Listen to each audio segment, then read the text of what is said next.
The 19th of July, 2016, we're approaching midnight once again on the second day of the Republican National Convention. This was a day filled with shocking precedent. Totalitarianism, Gestapo tactics, blatant, impudent anti-democratic behavior, and so forth have abounded. Now we have to remember that the roll call of the states is the highest decision-making body, the source of all power and all legitimacy in a modern U.S. political party. So today, we had the roll call of the states from Alabama to Wyoming, and they have voted Donald J. Trump as the Republican presidential nominee. And there will be a pro forma proceeding perhaps tomorrow, similar proceeding about having Michael Pence become the vice presidential nominee. However, let's focus on this roll call of the states. There is no higher authority than what we're seeing right here. And it has been perverted in a monstrous form beyond anything that I can remember in quite a while, and I'll talk about my sample. If you have two roll calls of the states, you have two political parties, and that's what we had today. Yesterday, you'll recall, we had the beginning of the splintering of the Republican Party when the gang around Manafort and Priebus refused to allow a simple roll call vote, the same kind of exercise, on the question of whether the report of the Rules Committee should be accepted or not. Today, this has gone much further. Essentially, during today's roll call of the states, we had one vote count that was being made by the people on the podium, the hacks, the time servers, the wheel horses of the Republican apparatus. And all of these people are agents of Reince Priebus, who is becoming increasingly a totalitarian party boss in the Nazi or Soviet traditions. Stalin or Bormann or Hess would recognize Reince Priebus rather readily. So as the vote count went along, you began to hear a kind of a dissonance, that there was one count of the votes up on the podium, and there was a completely different vote count that was happening on the floor among the delegations, the vote totals that were read off by the various state chairs or state leaders. It was the most plastic, the most stark portrayal of a party which is splitting into two parts. They can't even agree on the vote count in their own national convention. Now, of course, the reason for this is that there was a totalitarian, Gestapo-enforced vote count, which was being rammed down the throats of everybody by Reince Priebus. And remember, we said yesterday that one of the reasons for so much turbulence on the floor and this question of trying to get a roll call vote is that there are people there with grievances that antedate Trump, that didn't start with Trump, that have been there for quite a while before Trump.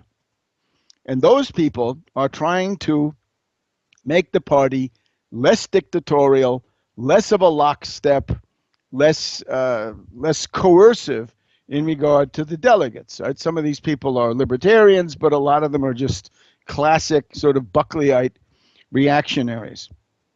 So they were afraid that there would be some anti-Trump votes. Well, there were going to be, and there have been, several hundred, 500 or 600 anti-Trump votes. That's about the estimate I gave you yesterday, I think, of the anti-Trump forces. So there were going to be some anti-Trump votes. It was not going to be the classic Soviet election with a 99.9% vote for the ruling party. Trump is not in a position to do that, although he'd like to.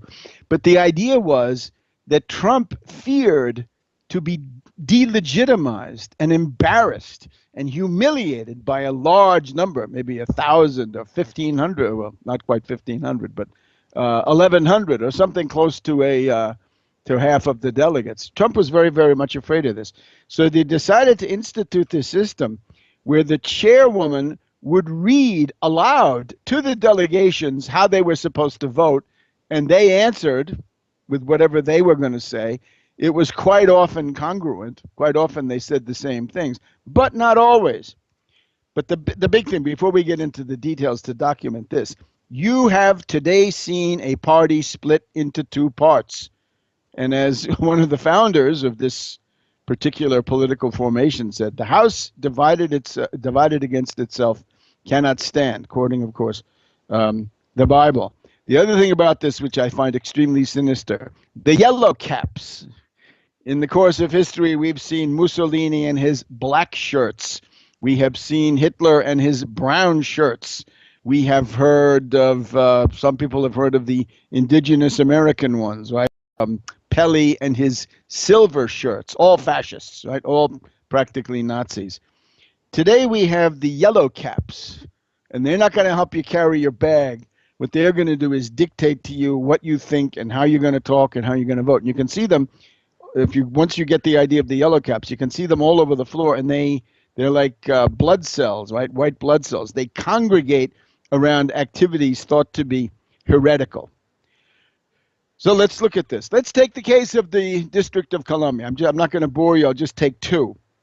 The District of Columbia, the chairman of that delegation from the floor read a result which said, the District of Columbia casts 9 votes for Kasich, 10 votes for Trump. 9 votes for Kasich, 10 votes for Cruz, and 0 votes for Trump. 9 Kasich, 10 Cruz, 0 Trump. And then from the podium, we heard coming back, according to our rules, the District of Columbia casts all 19 votes for Donald J. Trump. It's unbelievable. It's outrageous. It's Orwellian. It's anti-American. It's a high-handed outrage. How long can this go on? It's horrendous. Let's take the case of Alaska. In the case of Alaska, it was a little bit more complex. The vote total as read from the floor by the people who had decided it at their state convention. And remember, this is supposed to be the party of states' rights. Well, you can forget that with Reince Priebus and his gang of hatchet men. The Alaska delegation said, according to the deliberations of our state party convention, which we did very specially, deliberately for this event, Cruz 12, Rubio 5, Trump 11. So the charming lady up on the podium says, all your votes just went to Trump. Now, the interesting thing is that the state of Alaska, thank God for rugged individualists, they protested at the end of the roll call of the states when Wyoming had finished and all the votes had been cast. And it was clear that Trump was going to be the nominee. He was practically the nominee. Only a little formality of a declaration separated him from being the nominee. Alaska up and said, you did not record our votes correctly. We protest. We want to be polled. And polled means you got to go back to the delegation and ask each one of them. It's like polling the jury. You got to ask them, who are you voting for here? Yes, said the guy from Alaska, right? We want to stop the process. And indeed, they stopped the clock for 10 or 15 minutes while the delegation was polled. And then, of course, out came Priebus and his gang, and they read their opinion, and you could hear the sound of the steamroller coming towards you. They said, yes, well, we decide here what the rules are for counting delegates, so all of your votes go to Trump. Now, I have to point out how stupid this is, how self-defeating. But first of all, how surreal. One of Trump's sons found his father's nomination surreal. Some of us find this macabre, a grand guignol. Once again, the machinations are unbelievable. The Gestapo tactics against anybody who protests. Some of these people, I'm sure, have been, their lives have been threatened. Their children's lives have been threatened. Their houses have been threatened. We're basically at the level of cross burnings for some of these delegates. But it is one of the most profound offenses against American tradition I've ever seen. I have been watching Republican conventions since 1952. As a tiny child at the age of 6, I was sitting on the carpet of my grandmother's house, and we watched the 1952 Republican convention. And you remember the centerpiece, as I remember clearly, was a roll call vote between the Taft forces and the Eisenhower forces about who would win on a certain rule question. And it was a kind of a test of strength, and it turned out the Eisenhower forces were stronger. I was for Eisenhower. My grandmother was for Robert Taft.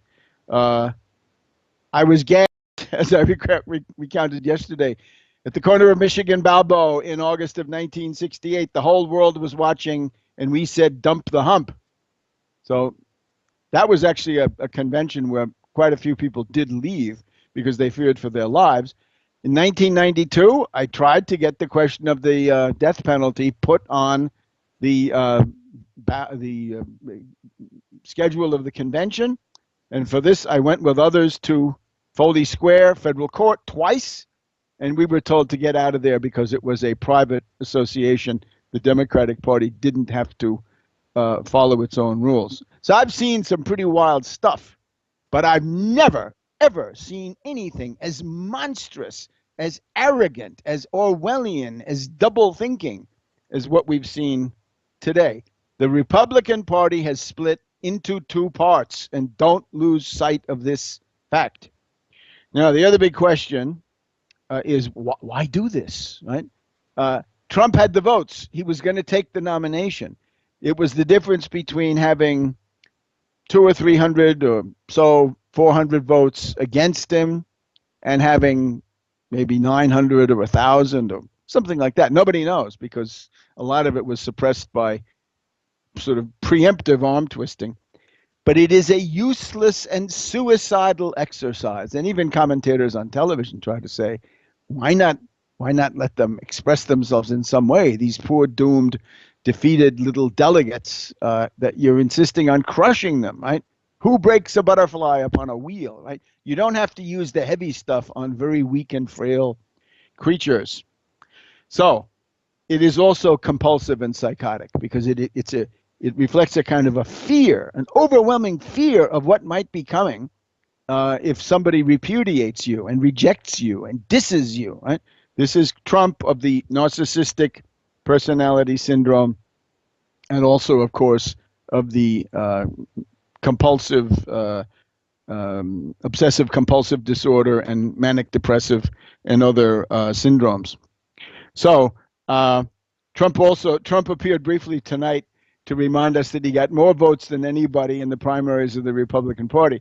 What he never says is he drew people to vote for him, but he drew even more people to vote against him.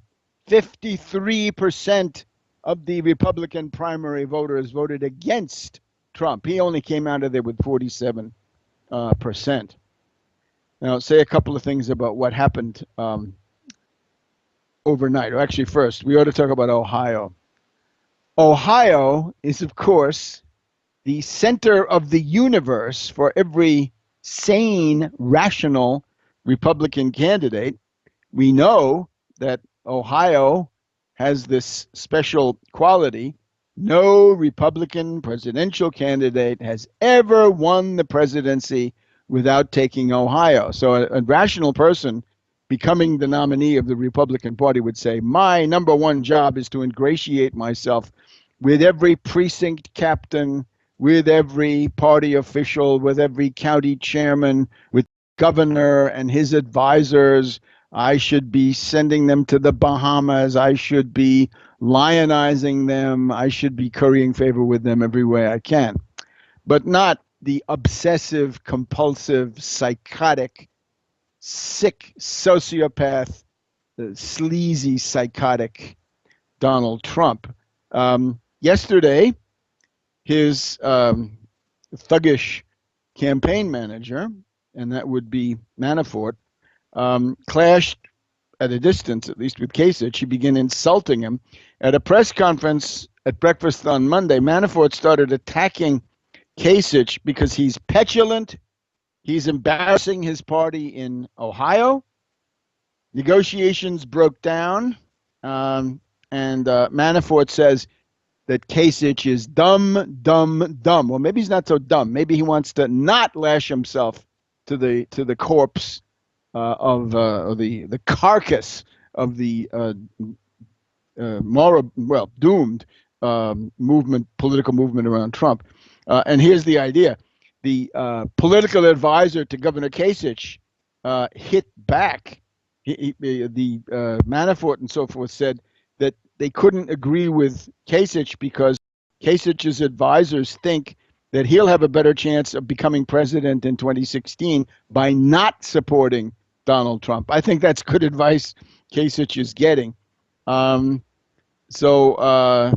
the answer to that from Weaver, one of these advisors to Kasich, the Kasich camp says, Manafort's problem after all those years on the lam with thugs and autocrats is that he can't recognize principle and integrity. I do congratulate him, though, congratulate Manafort, on a great pivot at the start of the convention after such a successful vice presidential launch. And of course, that's dripping with irony because the vice presidential launch of Pence is a laughingstock.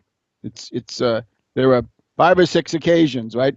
Veep launch, acceptance speech, 3 debates. That's about it. And Trump has already blown the Veep launch. And let's see what he does with the acceptance speech. So I congratulate, again, the Kasich camp says, I congratulate Manafort and Trump on the great pivot that they've done at the start of the convention after this wonderful vice presidential launch. They have brought great professionalism direct from Kiev to Trump world. Now, that's Yanukovych. Some deluded, ignorant, drooling individuals seem to think that Yanukovych is a great guy. When I was in Donetsk People's Republic, Yanukovych is a dirty word because he's the guy who would not fight. He had an army. He had Berkut. He had secret police. He had all that. They hate him in Donetsk because he wouldn't give the order to resist. So people who are yapping about this, right, the yelping critics should go back and get back under their rock. Now, overnight we had the other question, and this also could be psychologically quite important. The Ohio thing could be the election right there. In other words, the best political machine in Ohio is the one that answers to Kasich. You want to win Ohio, that's the machine you need. And it's getting pretty clear Trump will not have it. And maybe that will doom him in Ohio. So we see another example of evil fighting evil and somehow managing to generate some good. Now, the other side.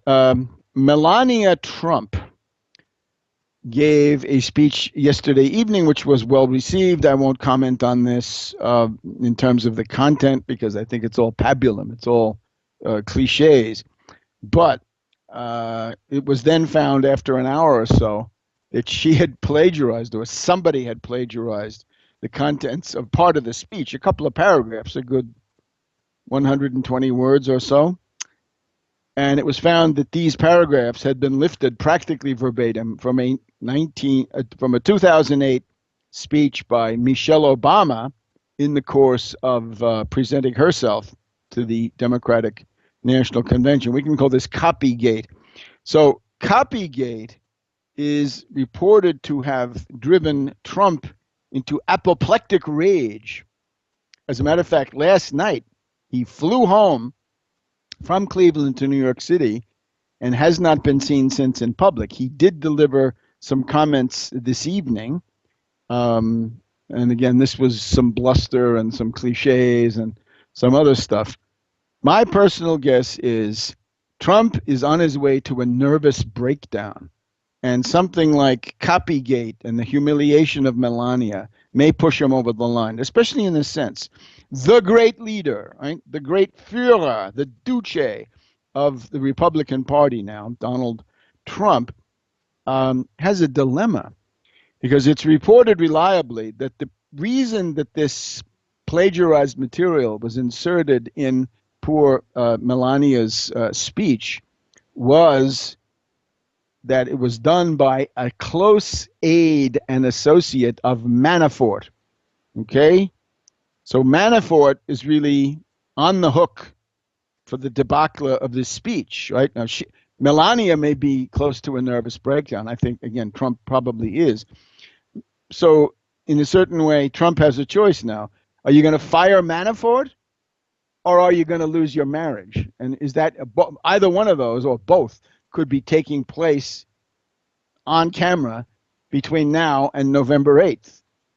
And so far, Trump has been ducking the decision. He's been the coward that you suspect. Scratch a bully, find a coward. Trump is a bully. Scratch him up a little bit. You'll find that coward cowering in there. So Trump has been ducking the decision. Manafort doesn't duck anything. Manafort goes on television and says to the television reporters, Melania knew exactly what she was doing. What does that mean? Manafort is throwing Melania under the bus. So Donald Trump, if you value your marriage, you better do something about this. And this is based on reports from people quite close to them. So that's the copygate. We'll have to see whether Trump can contain himself during the next 2 days and whether he'll start raving or chewing the carpet or foaming at the mouth during his acceptance speech. A couple of other important things from today. In 1987, there was a book published called The Art of the Deal, and on the cover it said Donald Trump and Tony Schwartz. Tony Schwartz wrote the entire book. He got half of the advance and half of the royalties. 500,000, half of the advance of $1 million. So Tony Schwartz has now discovered his conscience, and he is seized by remorse. He's the ghostwriter. He's known in his circles now as Dr. Frankenstein because he created this monster which can now turn and destroy us all. Schwartz says he's the guy who put lipstick on the pig of Donald Trump.